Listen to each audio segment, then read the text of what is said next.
Class 12th accountancy question number 47।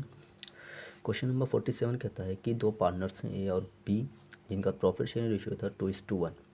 During the year ended 31 March 2023 A's drawing were 50,000 per month drawn in the beginning of every month and B's drawing were 25,000 per month drawn at the end of every month। यानी 31 मार्च 2023 के दौरान ए का drawing था 50,000 beginning of the every month था और इनका था 25,000 at the end of every month.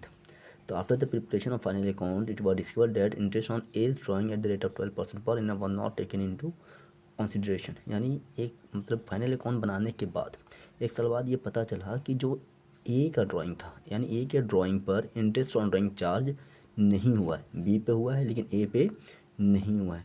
तो अब हम ए पे इंटरेस्ट ऑन ड्राइंग चार्ज करेंगे। इंटरेस्ट ऑन ड्राइंग जो है फर्म के लिए इनकम होगा।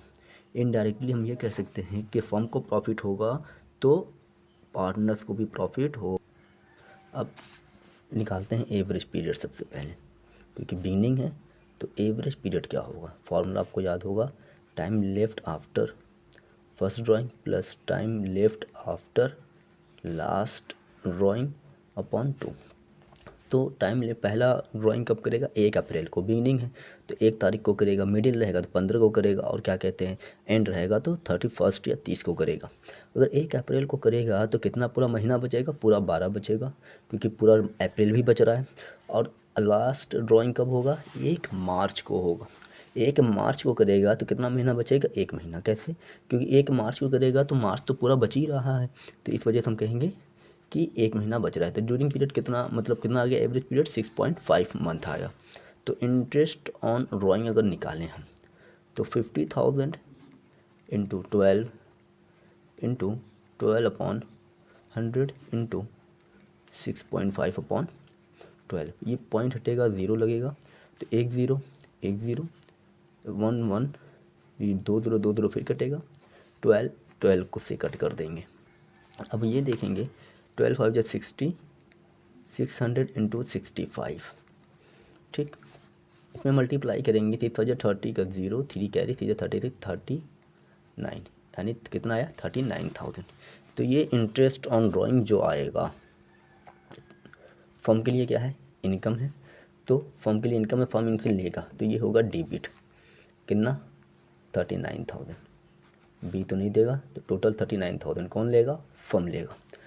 अब ये क्या है, डिवीज़न ऑफ, इनडायरेक्टली कहेंगे तो ये प्रॉफिट है फर्म के लिए। अच्छा, अगर फर्म को प्रॉफिट होगा तो इनडायरेक्टली वो पार्टनर्स को ही फ़ायदा होगा, और अगर फर्म को लॉस होगा तो इनडायरेक्टली पार्टनर्स को ही लॉस होगा। कैसे, क्योंकि फर्म अपने पास से नहीं देगा, इनसे लेगा, इन्हीं को देगा।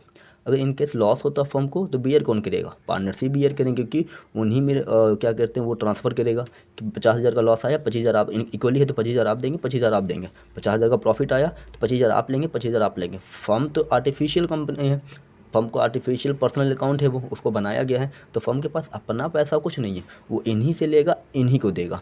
तो ये किस रेशियो में बटेगा, डिवीज़न ऑफ 39,000 इन 2:1। अब 2:1 में इसको हम बांटेंगे। 2:1 में अगर आप बांटेंगे तो 39,000 इंटू 2/3, तो एक का आएगा 26,000, बी का आ जाएगा आप देख सकते हैं 13,000। ठीक, अब एक अकाउंट में लिख देंगे 26,000, अब एक अकाउंट में कितना जाएगा, ये क्रेडिट हो रहा है क्योंकि फर्म को प्रॉफिट होगा तो ये क्रेडिट होगा 13,000। अगर कहीं भी डाउट हो आप हमसे क्वेश्चन पूछ सकते हैं। तो अब यहाँ पे देखिए क्या है, डेबिट बड़ा है, 39 है, डेबिट बड़ा है, तो डेबिट बड़ा है तो डेबिट लिखाएगा 13,000। यहाँ पर क्रेडिट बड़ा है क्योंकि इसमें ज़ीरो था, क्रेडिट बड़ा है 13,000, ये वो हो गया।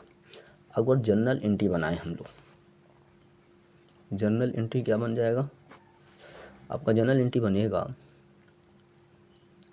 As capital account debit to B's capital account, कितना 13,000। उम्मीद करते क्वेश्चन आपको समझ में आया होगा, नहीं आया तो उसको हम फिर उम्मीद करते हैं क्वेश्चन आपको समझ में आ गया। अगर ना समझ में आए तो हमको कमेंट करिएगा, इसको हम दूसरे तरीके से समझाएंगे ताकि आपको आसानी के साथ समझ में आ जाए। यानी ये देखिएगा कि P&L अप्रोप्रिएशन के जो डेबिट साइड आता था एडजस्टेबल शोइंग एडजस्टमेंट में, हम उसे करेंगे क्या कहते हैं, क्रेडिट करेंगे। ये टेबल शोइंग एडजस्टमेंट है, ठीक। और जो P&L अप्रोप्रिएशन का जो डेबिट साइड आता था उसे हम इसमें क्रेडिट करेंगे, ठीक है। ठीक, थैंक यू।